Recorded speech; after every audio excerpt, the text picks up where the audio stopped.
atas kehadirannya. Hari ini kita akan menyelenggarakan debat dengan mosi subsidi energi seharusnya dihapus dan dialihkan sepenuhnya untuk program perlindungan sosial berbasis data penerima manfaat. Debat akan berlangsung dengan 10 pembicara, masing-masing berbicara dengan 5 menit. Urutan pembicaranya adalah pro, kontra, dan seterusnya. Hingga semua 10 pembicara berbicara. Setelah seluruh pembicara selesai, akan ada sesi penutup dari moderator. Perkenalkan, kami dari Limpro yang beranggotakan saya Muhammad Akbar Nugraha dengan 3 digit terakhir 267 sebagai pembicara pertama.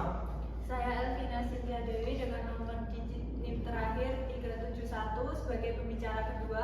Saya Rati Suryaningtyas dengan 3 digit NIM terakhir yaitu 419 sebagai pembicara 3. Saya Nadifah Yasmin dengan 3 digit NIM terakhir 372 sebagai pembicara keempat. Saya Fernanda Fitri Arya Agustina dengan 3 NIM digit terakhir 059 sebagai pembicara 5. Dan kami dari tim kontra yang beranggotakan saya Ibnu Aziz Saleh dengan NIM 414 sebagai pembicara utama. Saya Nidil Metra Putri dengan 3 digit terakhir 412 sebagai pembicara kedua. Saya Gita Najma Aulia dengan NIM digit terakhir 159 sebagai pembicara 3. Saya Nuncara Badani Putri dengan NIM 3 digit terakhir 261 sebagai pembicara keempat. Saya Asyura Putriwati dengan 3 digit terakhir 269 sebagai pembicara terakhir. Oke, terima kasih saudara.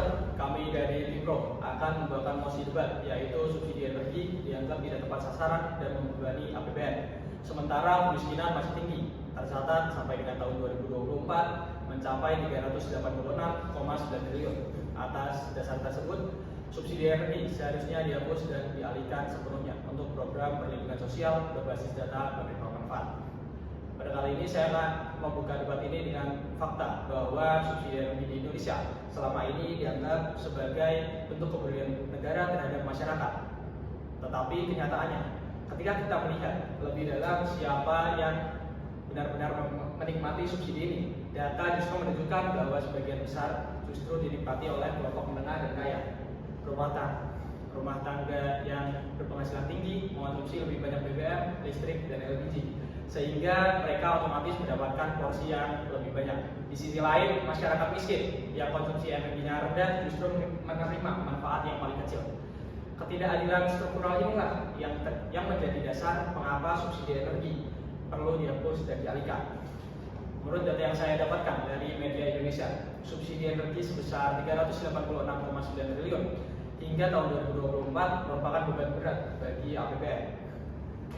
Kemiskinan terbukti lemah karena manfaatnya sering dinikmati oleh kelompok menengah ke atas daripada langsung menjangkau masyarakat miskin. Subsidi energi ini bersifat umum dan begitu luas sehingga menimbulkan inefisiensi dan distorsi pasar, mendorong konsumsi energi secara berlebihan, serta mengurangi insentif pengembangan energi terbarukan.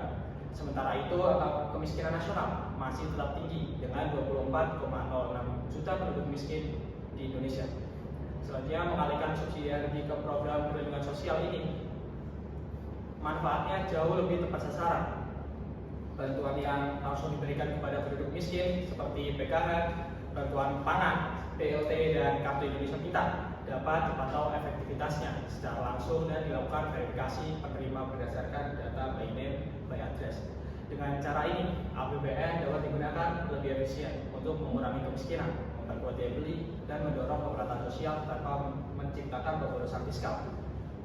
Data yang saya dapatkan dari Money.Kompas mengatakan bahwa langkah ini juga dapat menekan disparitas kemiskinan antar wilayah, mengingat kemiskinan masih terkonsentrasi tinggi di daerah pedesaan dan wilayah timur Indonesia. Dengan alokasi yang lebih terarah, pemerintah dapat mempercepat penurunan angka kemiskinan dan memberikan dampak nyata pada kualitas hidup masyarakat yang benar-benar membutuhkan.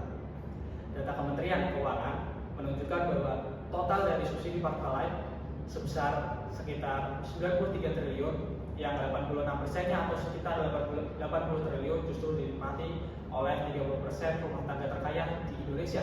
Artinya rakyat miskin yang seharusnya dilindungi justru hanya mendapatkan presentasi kecil. Tidak berhenti di situ, ada lagi subsidi solar yang mencapai 143 triliun dan sebanyak 89% dinikmati oleh kalangan industri, pengusaha, dan kelompok mampu. Dengan kata lain, subsidi energi ini tidak tepat sasaran, tidak adil, dan tidak efektif. Indonesia sedang berjuang menurunkan angka kemiskinan, tapi kita justru mempertahankan kebijakan ratusan triliun yang ternyata lebih banyak dinikmati kelas menengah ke atas. Karena itu, saya mewakili tim Pro berdiri untuk menyatakan subsidi energi seharusnya dihapus dan anggarannya dialihkan ke perlindungan sosial berbasis data penerima manfaat. Dikarenakan penghapusan subsidi energi dan pengalihan ke perlindungan sosial yang berbasis data, manfaatnya tidak hanya membuka efisiensi fiskal negara, tetapi juga komitmen keadilan bagi seluruh masyarakat miskin yang ada di Indonesia. Baik, terima kasih. Kami dari tim Kontra menghargai pernyataan apa yang disampaikan oleh tim Pro. Namun kami tidak sepakat bahwa solusinya adalah menghapus total subsidi energi. Perlu dipahami bahwa subsidi energi bukan hanya sekedar kebijakan fiskal, melainkan instrumen stabilitas ekonomi dan sosial. Kita juga harus melihat kenyataan di lapangan. Mayoritas rakyat Indonesia hidup dalam kondisi rentan. Kenaikan harga BBM, LPG atau listrik akan langsung memicu kenaikan harga pangan, transportasi dan kebutuhan pokok lainnya. Ketika subsidi energi dihapus, efek berantainya pasti terasa, dan yang paling terdampak adalah kelompok menengah, bukan orang kaya. Nah, memang benar terdapat tidak tepat sasaran, tetapi solusinya bukan mencabut seluruh subsidi. Solusinya yaitu dengan meningkatkan akurasi penargetan, karena sampai sekarang basis data seperti DTKS pun masih belum penuh akurat. Bahkan laporan resmi menunjukkan bahwa subsidi listrik memiliki potensi kerugian hingga 1,2 triliun per bulan akibat ketidaksesuaian NIK. Ini membuktikan bahwa mekanisme data masih lemah. Jika kita menghapus subsidi energi sekarang, sementara data penerima manfaat belum sempurna, maka jutaan keluarga miskin bisa tidak mendapatkan bantuan sama sekali. Itu jauh lebih berbahaya daripada mempertahankan subsidi dengan perbaikan. Jadi kami menegaskan bahwa kami menolak posisi ini. Saya ingin melanjutkan, tim Kontra mengatakan bahwa ketidaktepatan sasaran adalah alasan untuk memperbaiki, bukan menghapus. Namun izinkan saya menjelaskan, subsidi energi secara desain memang sulit tepat sasaran karena sifatnya adalah berbasis komoditas, bukan berbasis orang. Selama pemerintah mensubsidi barang seperti BBM atau LPG, siapapun, kaya ataupun miskin, bebas menikmati dengan jumlah yang berbeda. Yang kaya mengkonsumsi jauh lebih banyak, sehingga mereka yang paling menikmati nilai subsidi. Kita punya data pendukung berbagai survei menunjukkan bahwa hanya 33,1% manfaat subsidi energi jatuh pada 40% masyarakat termiskin, sementara 66,9% sisanya dinikmati kelompok lebih mampu. Dengan kata lain, sebanyak 2/3 subsidi energi tidak jatuh pada orang yang seharusnya. Mengalihkan 386,9 triliun rupiah ke bantuan sosial berbasis data, misalnya PKH, BNPTN, subsidi listrik berbasis NIK, jauh lebih efektif. Setiap keluarga miskin bisa mendapatkan bantuan yang bernilai besar dan langsung, bukan melalui mekanisme subsidi barang yang bocor kemana-mana. Inilah alasan kami tetap mendukung penghapusan subsidi energi dengan reformasi menuju perlindungan sosial yang lebih tepat sasaran. Terima kasih, tapi kita harus realistis melihat dampaknya. Penghapusan subsidi energi selalu memicu inflasi besar. Kita sudah melihat contohnya berulang kali ketika harga BBM naik, maka biaya transportasi juga ikut naik. Harga bahan pokok ikut melonjak. Indonesia adalah negara dengan struktur ekonomi sensitif harga energi. Ketika subsidi energi dihapus, bukan hanya harga bensin atau gas yang naik, tetapi seluruh rantai produksi dan distribusi kena imbasnya. Pertanian, perikanan, logistik, UMKM, semua akan mengalami peningkatan biaya. Dan kenaikan ini tidak akan pernah bisa tertutupi hanya dengan bantuan tunai, karena inflasi akan terus merambat dan memakan bantuan tersebut. Bahkan, banyak negara berkembang yang mencoba mencabut subsidi energi secara total, akhirnya terpaksa mengembalikannya karena gejolak sosial dan ekonomi yang parah. Jadi, ide penghapusan subsidi energi secara total bukan solusi, melainkan resep untuk krisis sosial. Baik, dari argumen dari pihak kontra memang menunjukkan kekhawatiran yang valid. Namun, faktanya yang tidak bisa kita abaikan adalah besarnya beban subsidi energi yang terus-menerus APBN. Lihat saja, pada tahun 2023, realisasi subsidi energi Indonesia mencapai sekitar 164,3 triliun. Subsidi BBM dan LPG 3 kilo menyedot 95,6 triliun. Sementara subsidi listrik mencapai 68,7 triliun. Angka ini menunjukkan bahwa sebagian besar anggaran negara habis hanya untuk konsumsi. bukan untuk pembangunan. Kemudian, salah satu alasan yang paling kuat untuk mendukung penghapusan subsidi energi adalah kapasitas subsidi dalam mendistorsi harga pasar. Ketika harga energi disubsidi, masyarakat tidak mendapat sinyal harga yang sebenarnya. Akibatnya, konsumsi energi menjadi boros, tidak efisien, dan melampaui kebutuhan dasar. Dalam jangka panjang, ini menciptakan tekanan terhadap pasokan energi nasional, kemudian memperbesar ketergantungan impor dan membuat APBN semakin rentan terhadap perubahan harga minyak dunia. Jika kita mengalihkan subsidi energi ke program perlindungan sosial, maka uang negara yang sangat besar itu dapat diarahkan langsung kepada mereka yang benar-benar membutuhkan. Dalam model bantuan sosial modern, manfaat diberikan secara target, bukan menyebar ke seluruh masyarakat seperti subsidi energi. Artinya, hanya kelompok miskin dan rentanlah yang menerima bantuan. Dengan demikian, dampak sosial dan pengurangan kemiskinan jadi lebih terasa. Selain itu, penghapusan subsidi energi akan memberikan dorongan positif bagi sektor energi terbarukan. Ketika harga energi fosil yang mencerminkan biaya yang sebenarnya atau harga sebenarnya, maka investasi pada energi bersih akan lebih menarik secara ekonomi. Kemudian, hal ini sejalan dengan komitmen Indonesia dalam pengurangan emisi karbon dan pembangunan berkelanjutan. Negara manapun yang ingin maju membutuhkan kebijakan energi yang visioner, bukan yang sekedar hanya mempertahankan ketergantungan pada minyak yang murah. Kemudian, kita juga harus melihat dari aspek keadilan antar generasi, yaitu subsidi energi hari ini membebani APBN dan mengurangi kemampuan negara untuk berinvestasi, yaitu berinvestasi pada generasi yang mendatang. Kemudian infrastruktur pendidikan, kesehatan, dan inovasi yang jauh lebih membutuhkan anggaran dibandingkan konsumsi energi yang boros. Ketika subsidi energi dihapus, maka dana yang tersisa bisa memperkuat kualitas hidup rakyat secara menyeluruh dan berkelanjutan. Dengan semua pertimbangan tersebut, penghapusan subsidi energi bukan hanya solusi fiskal, tetapi juga strategi pembangunan nasional dengan jangka yang panjang. Terima kasih. Terima kasih, saya menghargai visi energi bersih yang ditawarkan oleh tim Pro.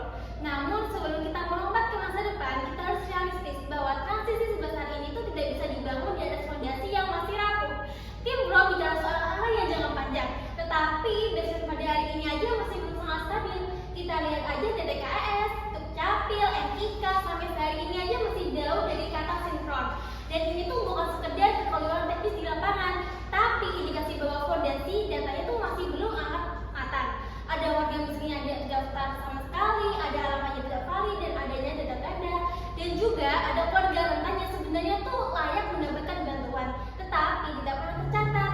Dalam kondisi seperti ini, mencabut subsidi lalu menggantinya dengan bansos justru malah membuka peluang besar terjadinya exclusive error. Dan yang menanggung resikonya adalah mereka yang membutuhkan. Selain itu, untuk subsidi listrik saja, ketidaktepaatan data dapat menimbulkan potensi kerugian sebesar 1,2 triliun per bulan. Kalau skemanya yang sifatnya masalahnya masih bocor, rasanya tidak masuk akal untuk langsung percaya bahwa mekanisme bantuan itu lebih tertarget dan berjalan mulus tanpa memunculkan ketidakadilan baru. Tim Pro juga optimis bahwa anggaran subsidi bisa dialihkan ke PLTS, motor listrik, dan transportasi publik yang berbasis dengan listrik. Kedengarannya sih ideal, tapi realitas lapangannya berkata lain. Adopsi kendaraan listrik itu masih rendah, infrastruktur juga belum merata, dan juga teknologi energi bersih yang masih belum terjangkau oleh sebagian daerah. Akibatnya, ketika subsidi itu dicabut sebelum alternatifnya itu matang dan terdistribusi merata, beban transisi otomatis jatuh ke masyarakat kecil yang tidak punya pilihan lain. Kami tidak menolak adanya transisi, tapi kami menolak proses yang tergesa-gesa dan tidak siap. Kebijakan yang baik bukan hanya memikirkan soal masa depan, tetapi memastikan tidak adanya kelompok rentan yang tertinggal hanya karena mereka tidak terdata di dalam negara. Tanpa fondasi sosial yang akurat dan infrastruktur yang siap, penghapusan subsidi itu malah bikin resiko ketidakadilan yang struktural. Terima kasih. Saya paham betul mengenai argumen yang tim kontra coba sampaikan. Akan tetapi tim kontra, justru karena data belum sempurna, maka seharusnya kita perbaiki, bukannya mempertahankan kebijakan yang salah. Pemerintah sudah mempercepat integrasi data sosial melalui NIK, dan dalam beberapa tahun terakhir tingkat akurasinya meningkat signifikan. Basis data Bansos ini semakin solid karena memadukan data kementerian, data kependudukan, dan verifikasi lapangan. Subsidi energi bersifat universal, tidak terarah, dan tidak bisa diawasi secara detail. Tapi kan bantuan sosial berbasis data bisa dipastikan jatuh ke kelompok miskin dan rentan. Kita bisa menyesuaikan besaran bantuan, mekanisme penyaluran, dan memastikan tidak ada kebocoran besar seperti subsidi energi. Dengan anggaran 386,9 triliun, Indonesia dapat meningkatkan jumlah bantuan sosial 2-3 kali lipat, memperluas cakupan penerima, sekaligus memperbaiki infrastruktur kesehatan dan pendidikan. Jadi bukan hanya adil, tetapi juga lebih efektif dan berdampak besar. Baiklah, izinkan saya untuk menjawab pernyataan dari Tim Pro. Tim Pro hanya berbicara soal bansos dan lingkungan, tetapi merupakan sektor strategis seperti industri, logistik, dan usaha mikro kecil. Subsidi energi membuat biaya produksi stabil. Jika subsidi dihapus, maka biaya transportasi logistik meningkat drastis. Truk, kapal, nelayan, petani, semua terdampak. Akibatnya, harga barang naik, daya beli turun, dan perusahaan bisa mengurangi produksi bahkan PHK. Indonesia adalah negara berkembang yang sangat tergantung pada energi fosil. Penghapusan subsidi secara total tanpa persiapan adalah langkah yang terlalu berani dan berbahaya. Kita bisa kehilangan daya saing industri dan justru memperlambat pertumbuhan ekonomi. Jadi, langkah terbaik adalah reformasi bertahap, bukan penghapusan total. Baik, sebagai penutup dari Tim Pro, izinkan saya menegaskan bahwa kebijakan subsidi energi secara empiris terbukti dan tepat sasaran, tidak efektif dan berpotensi merusak masa depan fiskal negara. Mayoritas subsidi dinikmati oleh kelompok mampu dengan angka yang sangat jelas. 86% subsidi Pertalite dinikmati 30% orang kaya, 89% subsidi solar dinikmati industri, dan ketidaktepatan sasaran LPG sangat tinggi. Dengan mengalihkan 386,9 triliun ke perlindungan sosial, negara dapat memberikan bantuan langsung yang benar-benar masuk ke kantong rakyat miskin. Kita bisa memperluas PKH, meningkatkan BPNT, memberi subsidi listrik berbasis NIK, bahkan membangun transportasi umum murah. Ini adalah solusi yang adil, tepat sasaran, dan modern. Jika Indonesia ingin lebih efisien, adil, dan berkelanjutan, maka jawabannya jelas. Hapus subsidi energi dan alihkan anggarannya ke perlindungan sosial yang berbasis data akurat. Kami menghargai visi Tim Pro, tetapi kami juga harus melihat kenyataan bahwa Indonesia belum siap menghadapi kenaikan energi tanpa subsidi. Jika subsidi dicabut secara tiba-tiba, harga listrik, gas, dan bahan bakar akan melonjak dan memicu inflasi berantai. Dampaknya terasa luas, biaya produksi naik, ongkos transportasi meningkat, harga kebutuhan pokok terdorong, dan masyarakat kelas menengah ke bawah serta pelaku UMKM menjadi pihak yang paling terbebani. Dalam kondisi ekonomi yang belum stabil, kebijakan seperti ini berpotensi menciptakan krisis baru. Walaupun Tim Pro berbicara soal efisiensi, anggaran, dan pembangunan jangka panjang, realitas hari ini tidak bisa diabaikan.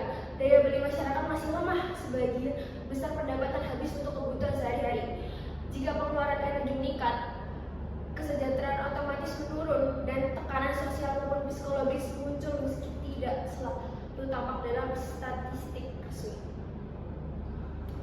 Masalah terbesar lainnya adalah ketidakakuratan data penerimaan subsidi.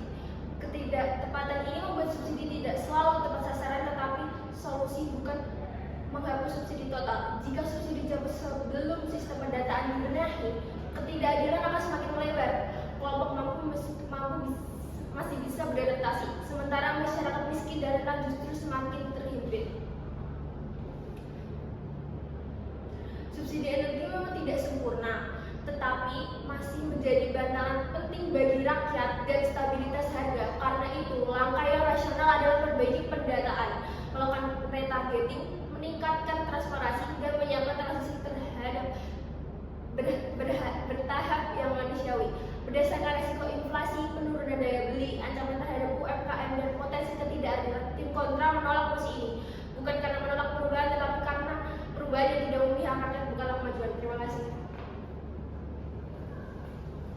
Baik, terima kasih kepada semua tim berbicara dan tim kontra atas argumentasinya sangat tajam, berbasis data dan logika. Debat telah selesai. Kepada dewan juri, silakan melakukan penilaian berdasarkan kualitas argumen, kedalaman data, dan cara penyampaiannya.